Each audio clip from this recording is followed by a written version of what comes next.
Maradona, Carmen, aiutici tu.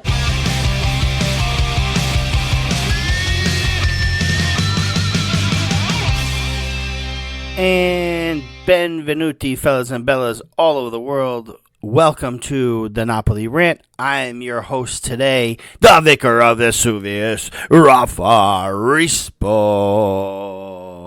Come stai tutti? Come stai oggi? Come stai questa settimana? Another week in first place. It's just me today. Ralph Biz is out getting some work done. So just me, just get Raffa Rispo today, which is, not the worst thing in the world, is it?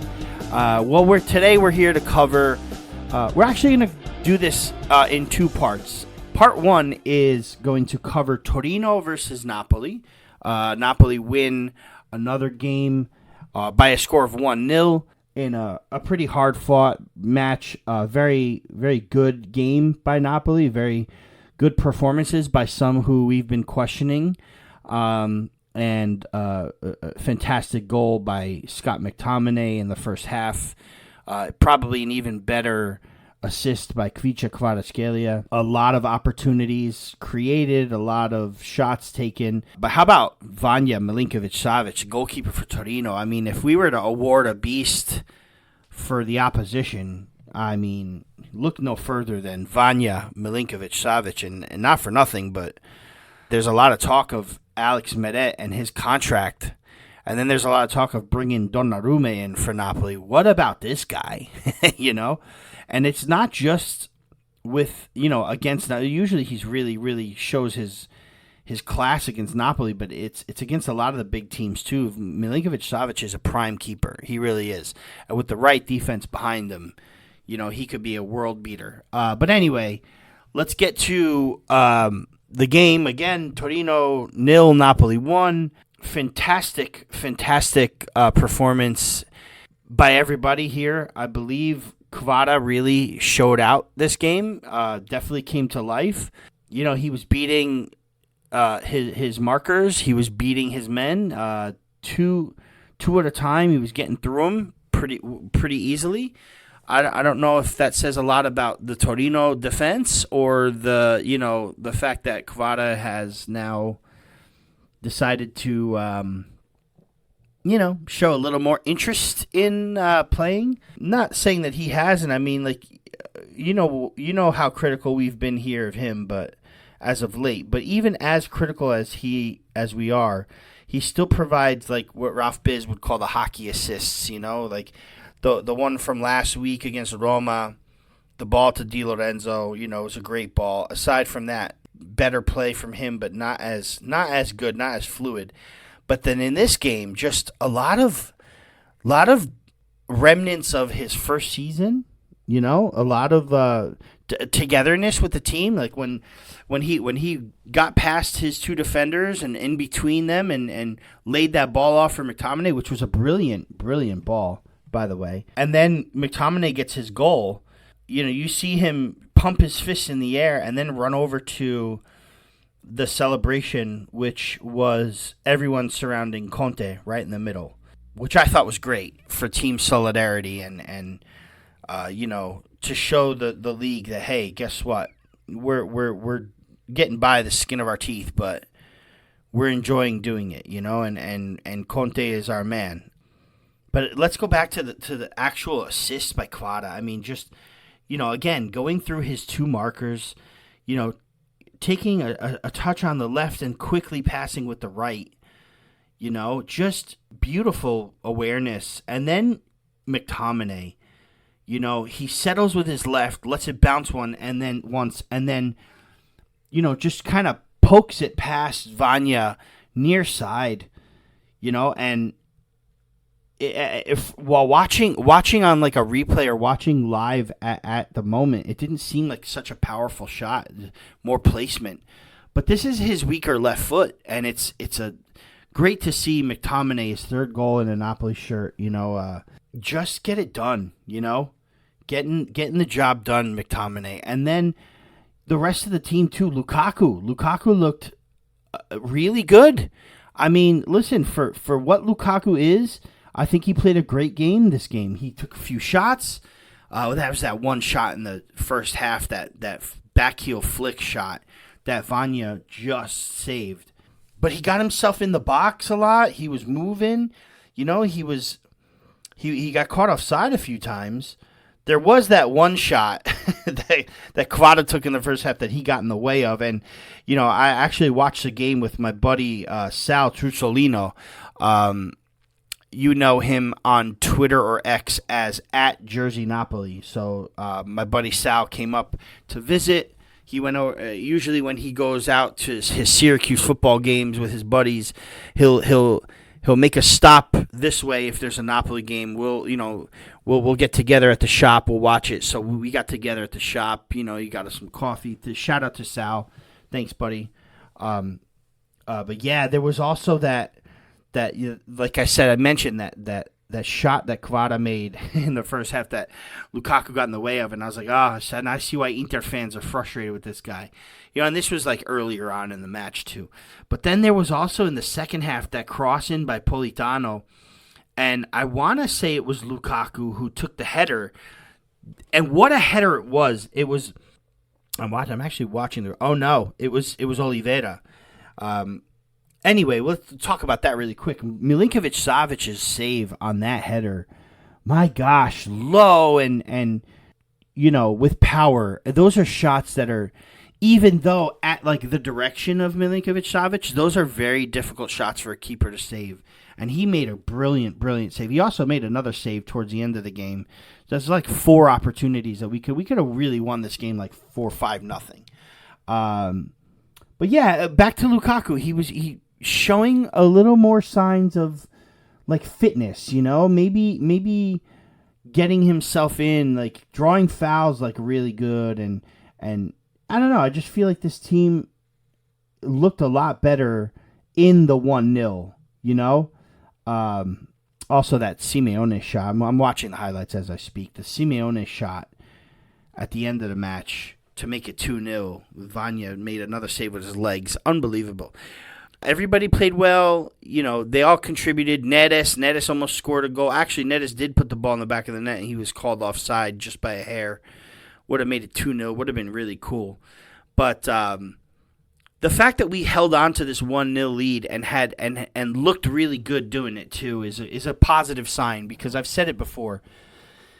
These teams that keep winning and scoring a lot of goals, at some point we're gonna catch them, and they're gonna dump a lot of goals on us. So we got Lazio coming up in the weekend in the Serie A, and that's that. They can score a lot of goals, but as we've seen this past weekend, Parma did beat them 3-1, so that distances them from us, and it kind of takes a little bit of the load off of us, And then we had Lecce come in at the very last minute to draw level with Juventus. Ante Rebic's 93rd minute goal. It took 68 minutes for Cambiaso to find the net for Juve, but Lecce's last minute equalizer really kind of helped us distance ourselves from the rest of the pack. I know there was the unfortunate occurrence for Eduardo Bove, who, by the way, is doing a lot better in hospital, and we can't say enough to thank God that he's doing better. You hate to see those things happen, and I was watching live while it happened, and it's one of those games where we went into it thinking, okay, either Fiorentina or Inter or both teams are going to drop points here. It's going to help us distance ourselves out. We just got the win with the Lazio loss simultaneously, and then the match is abandoned for that reason, and that's when you kind of put football to the side, and pray to God that things are okay. That the fact that he's doing much better in hospital, there's no long-term cardiovascular or neurological issues to Bove. He was tying his shoelaces and got up and just kind of soft collapsed. Like, it wasn't even like a hard collapse. I feel like he felt like something was wrong, and he went to ground and then passed out. So, the ambulance and the doctors were as swift as it could be to get him off the field and ready and better for to come back. Hopefully, come back soon. So our thoughts and our prayers are still with Bove and his family. I'm sure he's still being evaluated and monitored closely. But thank goodness for modern doctors and all that stuff.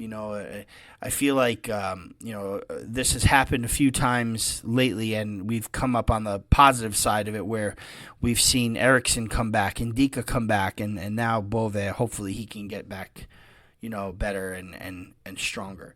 But yeah, I mean, so as far as the table goes, and then you had Atalanta beating Roma 2-0 on Monday. Roma's in a lot of trouble, aren't they?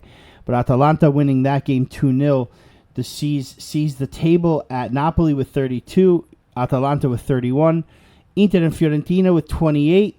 They obviously have to finish their game. So that match was abandoned and will start again from the 17th minute, I believe. Wherever they stopped the game, that's where the match will resume. And then Lazio losing kept them at 28 as well, and then Juventus's draw kept them down to 26. Milan and Bologna at 22 and 21 respectively, so that's the top 8. Napoli have distanced themselves a bit.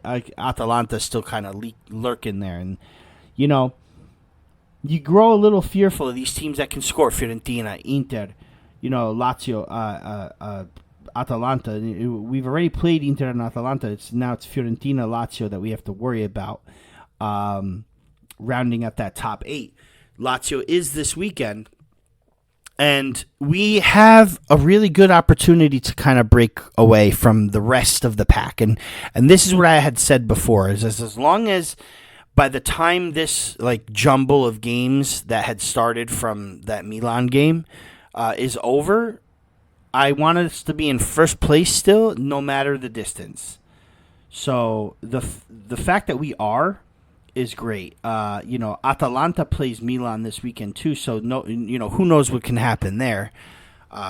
We're gonna have to hope for a Milan win. But rounding out this week, we have to pick a beast of the match, and that was a difficult one for me. And I've been teetering back and forth between two, but I think I've figured it out. So let us know who your beast of the match is. Follow us on X at Napoli Rant.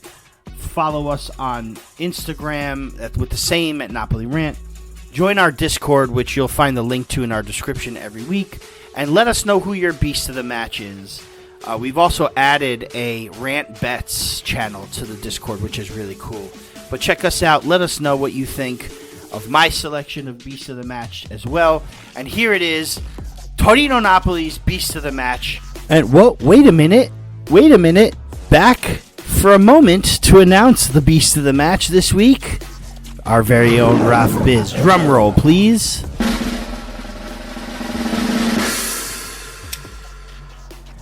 E per Napoli, la bestia della gara, con il numero 8, Scott McTominay. That's right, ladies and gentlemen, fellas and bellas all over the world. Scott McTominay gets his second beast of the match. For me, what it was the goal, but also the 6 passes into the area and the defensive work at the end of the game, especially in the second half. This guy defended the lead he gave us like you wouldn't believe. He was acting as like a sweeper in the defense there, just mopping away anything that was threatening by Torino towards the end. I can read off some of his stats, but it was obviously got beat. He got man of the match on Foot Mob, and he did get man of the match in the Serie A game. And you know how we are. We don't really like to award the man of the match with the beast, but this one for me was an undoubtedly he was beast of the match for me, even though he lost the most duels in the match with 8. He won some important ground duels. He won one really important aerial duel towards the end, like I said, 6 passes into the final third, 64 touches, 2 successful dribbles, 3 clearances, 3 headed clearances, interceptions, 2 of them, 10 recoveries, fouled twice, committed a few fouls, but maybe necessarily needed to. And just for me, it's more than just the stats. It's just the presence that he gave us for this game. And in my opinion, the presence that he gave us was crucial in our victory. I also was very close to choosing Kvaratskhelia. And here's the reason why I didn't. Number one, I wanted to have Biz on to kind of help me. Like I'm not ready to award Kvara a beast without Biz here to help, talk about that. Because he has been a very critical piece of part of Kvara's, he's been very critical of Kvara's game and performances. So I feel like having Biz here to kind of, piggyback it or, have a say in it would be best. But I mean, Kvara too he did create the most chances in the game. He was fouled the most times. So by all accounts, it could have been him too with the assist, with the breaking through of the defenses, with the 4 chances created, with the touches in the opposition box. The passes into the final third was 7 touches into the opposition. Committed 0 fouls and drew 4. So it could easily have been Kvara too. I just think that the fact that Scott has played every single minute since his arrival here with the team in Serie A, that accompanied with the fact that I just feel like at the end of the game he was so crucial defensively that I decided to give him beast of the match. Interestingly enough, though, Kvara was subbed off, and again, comes off on the other side, doesn't come to the, you're defending a 1-goal lead. You might want to waste a little time, take your time to get off the pitch on the other side, go greet your sub, and come in. But he comes off right at his side of the, of the touch line and walks around the pitch. I'm not a fan of that, and I know that. We have discussed this a few times on this show, and actually Henry and Michele on Shadow of Vesuvio touched on it as well. Not a huge fan of that, and it kind of bothers me a little bit. But at the same time, he played a wonderful game. But a really interesting note was how instead of Kvara being subbed off first, Politano was subbed off first for Leonardo Spinazzola, who, funnily enough, Pete Scala was on Joe Fischetti's last podcast, or his most recent podcast anyway, and said something about how we never see Spinazzola against Conte, and this was wrapping up the Roma match, so it wasn't even. It was before the Torino match where he said, Conte's not going to play Spinazzola, and then he puts him in. And not only does he put him in, but he puts him in for Politano, and he stays on that side of the pitch. So now you have Spinazzola playing on the right, which you never really see, and playing in a central role as well. So that was pretty interesting to see. Kvara coming off for Neres in the 80th. Once again, like I mentioned, coming off on the side, not greeting Neres, not wasting some time. It would have been a nice thing to do. And then you had Foloruncho and Simeone coming in for Lobotka and Lukaku, respectively. And, it was a late sub. And we, again, only used 4 subs. We didn't use our full amount of substitutions. But you know what? Credit to Conte, making some moves, making a little changes, like seeing a few different options. We do have Coppa Italia coming up. We are going to review that in part 2. So right now it is 9:30 a.m. on Thursday, reviewing the Torino Napoli win in Serie A, and then we will talk about what happened in the Lazio Napoli round of 16 Coppa Italia tie. Don't forget, guys, listening to this podcast, I don't know yet what happens. So we're going to find out. And in part 2, we're going to talk about it, which is fun. But in the event of a draw after 90 minutes, it goes right to penalties. And we'll see. We'll see what happens. Can we make it to the quarterfinal?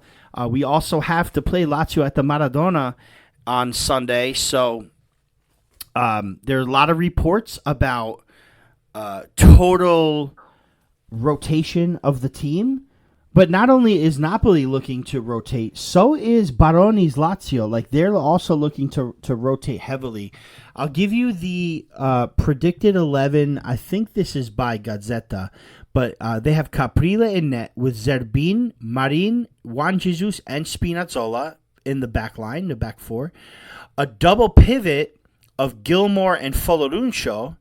And then you have Ngonge, Neres, and then Raspadori and Simeone. So Gazzetta has them lined up as a 4-2-4, but I could definitely see a 4-2-3-1, or maybe even a 4-2-4 with Raspadori sort of behind Simeone. But it's definitely a change of approach in the midfield and the attack from what we've done with Conte as of late, but it's a total 11 switch. I mean, talk about going for it in the league. You know, it's again the league match is very important coming up with Lazio, but also a lot of changes. I would say at least 9 changes here for Lazio in the predicted lineup. It's Mandas in net with Lazzari, Patric, Guijot, and Hisai in the back four. Their 2 in the midfield would be Rovella and Dele Bashiru. And then the 3 attackers behind the striker would be Shauna, Pedro, and Zaccagni, and then Tijani Noslin up front. So that's to me, it looks like an entire lineup switch as well. So obviously, the more important game is on Sunday to both managers. But we'll see. We'll see what happens. Hopefully we get a really exciting game. And hopefully these two teams do rotate like this so that we see some fresh football, something that, and hopefully we, and I've seen a lot of people say things like, I don't care if we win this game. I'd rather not win the game if it means, not having to play too many games during the season for Serie A. But guys, Coppa Italia is a handful. It's literally after this would be a handful of games. It would be a quarterfinal, 2 semifinal legs, and then a final. It's not like we're playing every week in Europe too, So I would like to go as far as we possibly could in this competition. If it doesn't happen, it doesn't happen. Obviously, the goal is top 4, / Scudetto. But it would be really nice to see, in our 2025-26 kits, the double patches. Anyway, just a minute break, and we will come back with the part 2 of the rant, which will actually take place after the Lazio match, and we'll talk about that too. We'll have a fresh new beast of the match for you and all that good stuff. So we'll see you in a few on part 2. Forza Napoli sempre! Dai Napoli, avanti Napoli, avanti! Non chissà. Kvaratskhelia. Still. McTominay! It's brilliant from Scott McTominay.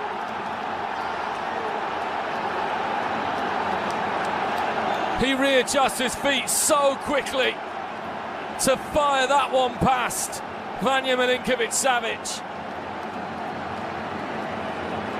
And what we're seeing now is evidence of the team spirit and unity that is embodying Napoli this season.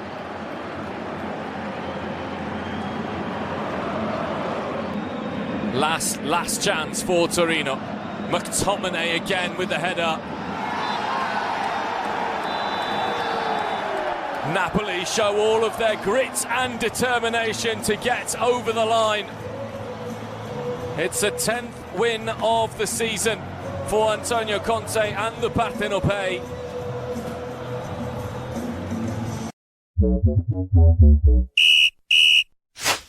Husai, and now Pedro, that's a penalty. Caprile caught him, Pedro just lured in the Napoli keeper.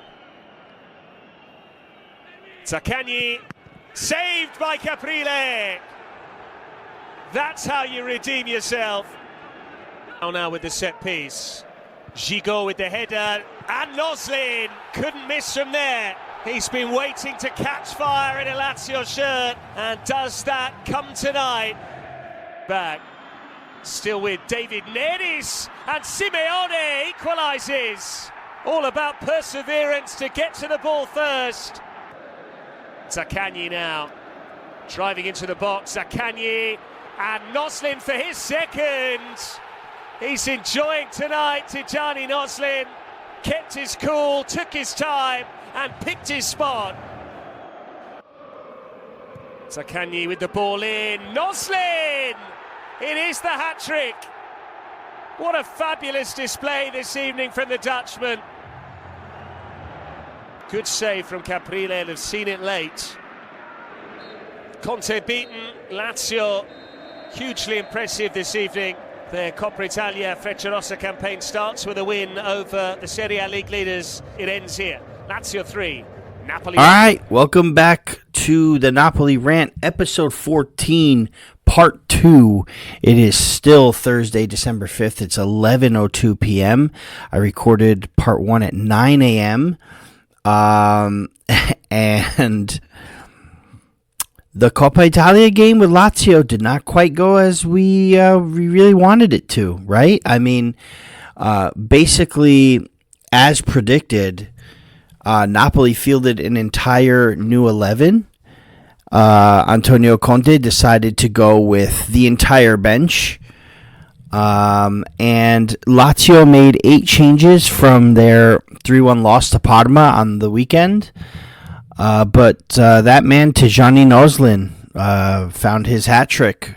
First goals for Lazio. And, he deserved every single goal that he scored. Lazio played better than Napoli did. Lazio's bench, 12 to 22 is much better than Napoli's bench, apparently. And when I say that, I mean as an 11. Bright spots for this game. I mean, I would imagine. I feel like everybody played decent enough. Caprile did force a penalty kick by fouling, by committing a foul in the box.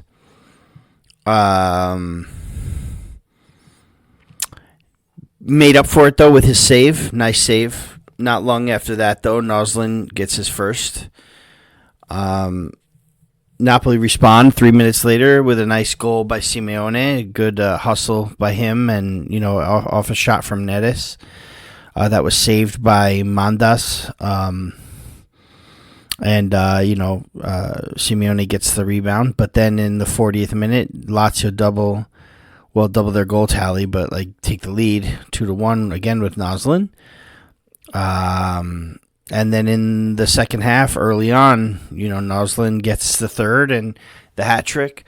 I'm wondering what Raspadori is doing covering that side on defense. Where was the defense there? I think, having to play Juan Jesus, having to play Rafa Marin, having to play, Zerbin, guys that have not really played much. Raspadori hasn't played much, and Gonj was quiet. Neres was okay. Neres was good. But then, we made substitutions. We waited till the 75th minute to make substitutions, but he puts in, the here come the reinforcements, right? Di Lorenzo, McTominay, and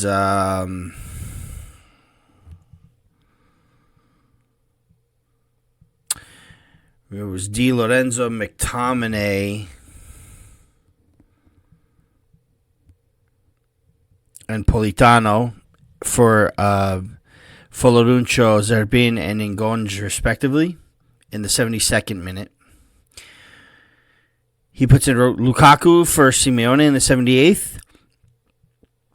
And then finally gets Lobotka in there for Raspadori in the 85th. But, and when these guys come in, they made a lot of noise. They almost scored a few times.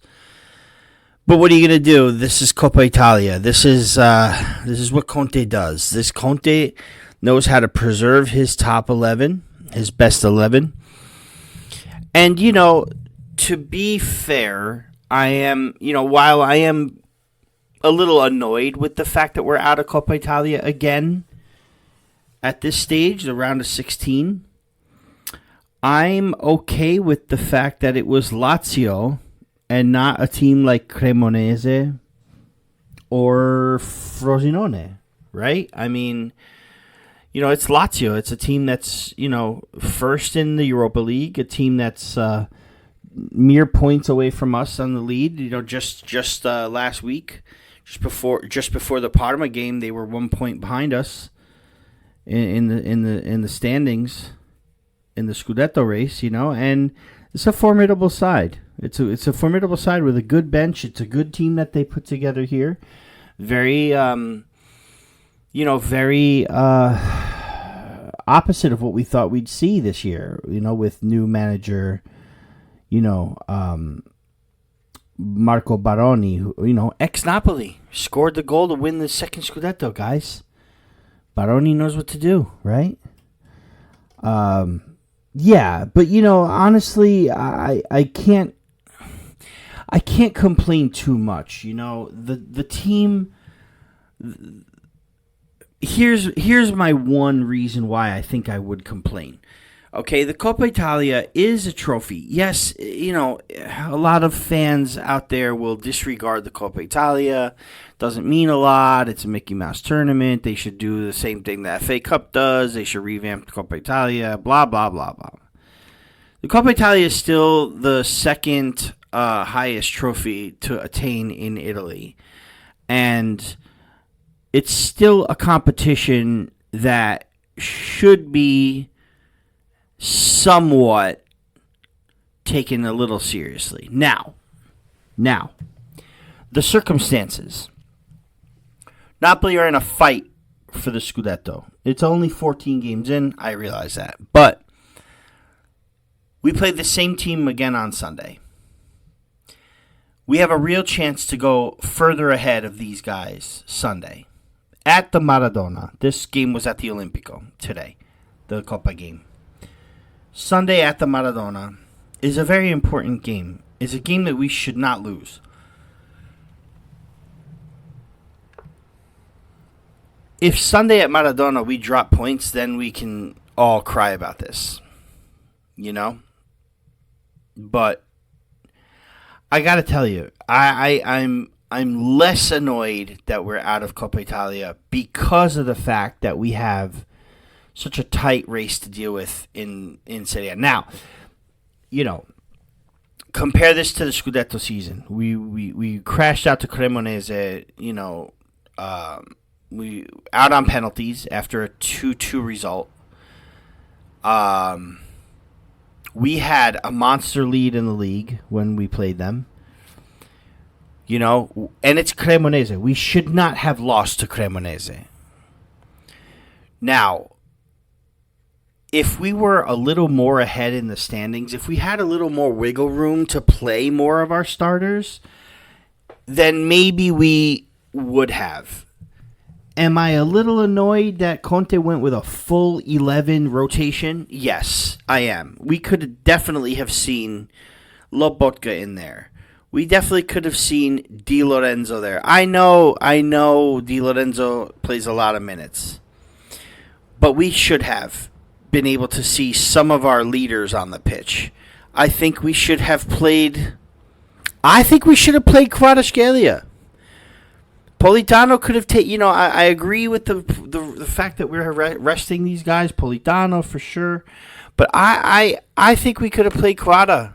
At least one half, maybe get a goal, maybe take a bigger lead. I don't know. And these questions could be asked, but like I said, if we were a little more ahead in the standings in the Serie A and had a little bit of wiggle room to not make an error in the league, then maybe we could have taken this Coppa Italia a little bit more seriously. But there's the other hand, right? That we don't have Europe to play. And everybody says, "Oh, now we can focus on there are people out there, now we can focus on one competition. The Serie A is the most important competition, da-da-da." It is true. Correct. 100%. I'd rather win the Scudetto than the Coppa Italia any day. It'd be nice to have a double. That would be great. And maybe one day it'll happen. But you know what? At the end of the day, Serie A is the priority, like I said in part 1.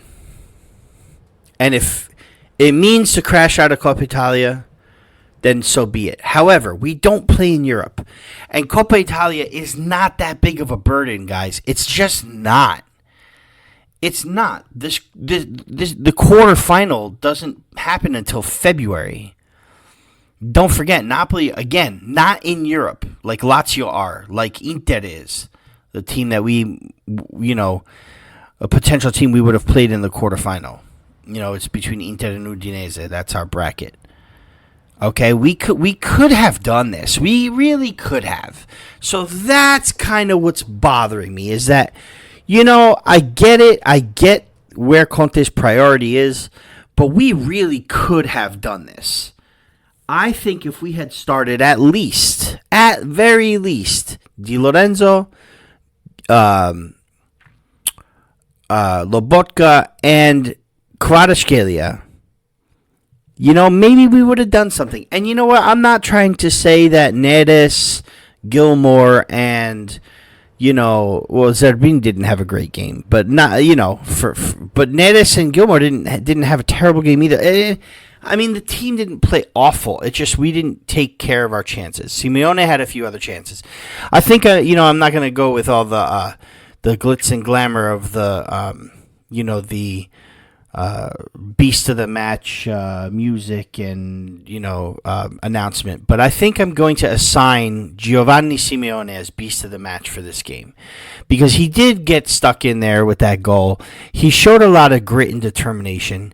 He had a couple of really good shots aside from that, and I think that he was rewarded with the start for today, and I think that he deserves a lot of praise for coming off the bench, working hard, trying to get in there, trying to get a goal. You can see that he's very determined. Now, whether that's him lobbying for a move to Torino in the winter, I don't know. The only way I see Simeone leaving for Torino, unless Conte wants to give Raspadori that spot from now on, to replace Lukaku, is bringing in Boni in the winter, and I don't know the chances of that. There's also talk of bringing Dorgu in to help out on the flanks in the back there, but that could be a move that is made in the winter, but then he's loaned back out to Lecce, and listen, again, it's annoying that we're out of this competition, but once again, if it was to like Cesena, or Sassuolo even, now they're in Serie B, right? Then I would be annoyed. But you know what? Congratulations to Lazio. They move on to the Coppa Italia. Now we can focus on Serie A. Again, rotated an entire 11. The only 3 players that started for Lazio today that started in that loss to Parma was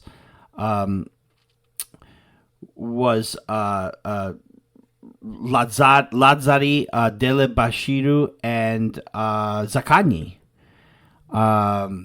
They did start the match.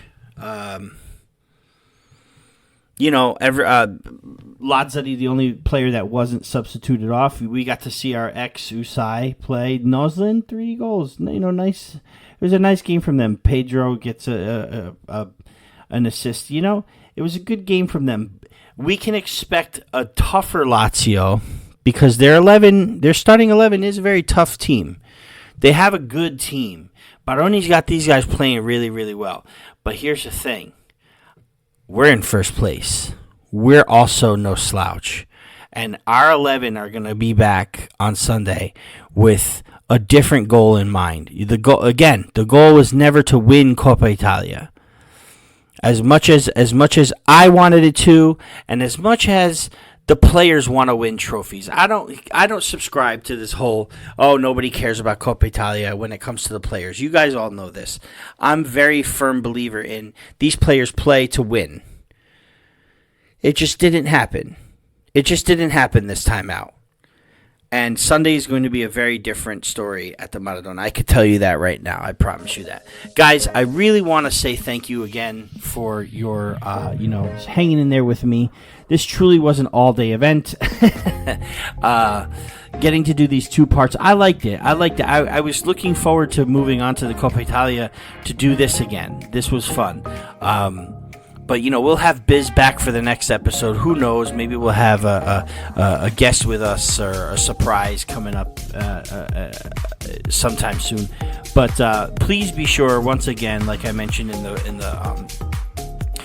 the first part, follow us on X, on Instagram at Napoli Rant. Download us anywhere you get a podcast, Apple, Spotify, wherever they're giving these podcasts out. You can find us. Our home base is Podbean. And, join our Discord. You'll find it in the description in this episode description. And, join the Discord. Talk to us about it. We do, a general rant discussion, but we have match threads. We have Beast of the Match nominations. We have now rant bets. It's all fun and games there. It's a lot of fun. Please be sure to support us. Like, subscribe, rate, do all the things you need to do to help us grow, to help the Napoli community. I've been your host, Raffa Rispo. Once again, we'll be back next week to cover the big Serie A match against Lazio that I've been talking about for an hour.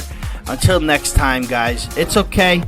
We're out of Coppa Italia, but we move on in the race for the Scudetto, and let's all enjoy the rest of the season because we only have that to focus on now. Take care of yourselves, and as always, Forza Napoli sempre. Ciao, guys.